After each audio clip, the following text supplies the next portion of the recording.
Hello dear viewers, આપણે rhymes શું કરવા સિંગ કરવી જોઈએ?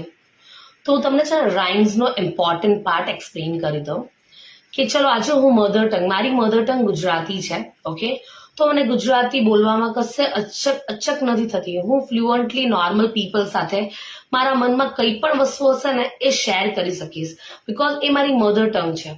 પણ જો મારે કદાચ તમારી સાથે હિન્દીમાં ટોક કરવું હોય, મારે ઇંગ્લિશમાં ટોક કરવું હોય, તો મારી ટંગ એ ટાઈમ ઉપર મતલબ મારે જો કંઈ પણ વસ્તુ બોલવું હોય ને તો ટંગ મને છે ને ઘણા વર્ડ્સમાં સપોર્ટ નહીં કરે. તો એ ટંગને મોલ્ડ કરવા માટે આપણે સિંગ કરવું પડે રાઇમ્સ છે, કવિતા છે. ઓકે, એ બધી વસ્તુ આપણે જ્યારે જેટલું સાંભળીએ, જેટલી વાર ગાઈએ, એના કારણથી આપણી ટંગ છે ને સ્મૂથ થાય, એકદમ મોલ્ડ થાય એ લેંગ્વેજ માટે.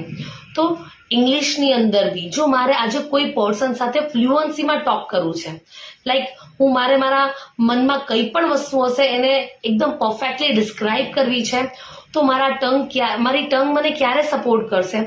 જ્યારે હું ઇંગ્લિશની રાઇમ્સ મેં ગાઈ હશે, મેં એની અંદર પ્રેક્ટિસ કરી હશે, તો મારા મનના વિચારો, મારા મનમાં જે વર્ડ્સ આવ્યા હશે એ મને મારા ટંગ થ્રુ બહાર બરાબર છે પરફેક્ટ પ્રોનન્સિએશન કરાવડાવશે.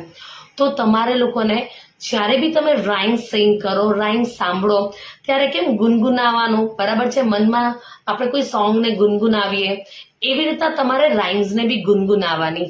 તો ક્યારે બી જ્યારે તમને લોકોને ઇંગ્લિશ વોકેબ વર્ડ્સની નોલેજ આવી જશે, તમને ખબર પડશે કે આટલા વર્ડ્સને યુઝ કરીને હું એક સેન્ટેન્સ કોઈ બીજા સાથે શેર કરી શકું, ત્યારે એ જ રાઇમ્સ તમને યાદ આવશે, એ રાઇમ્સ તમને સપોર્ટ કરશે કે હું આજે તમારી સાથે ઇંગ્લિશમાં ટોક કરી શકું.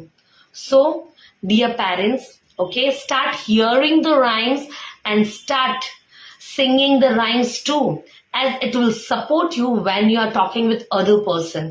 Okay, so bye everyone and start practice on rhymes. Okay, bye everyone.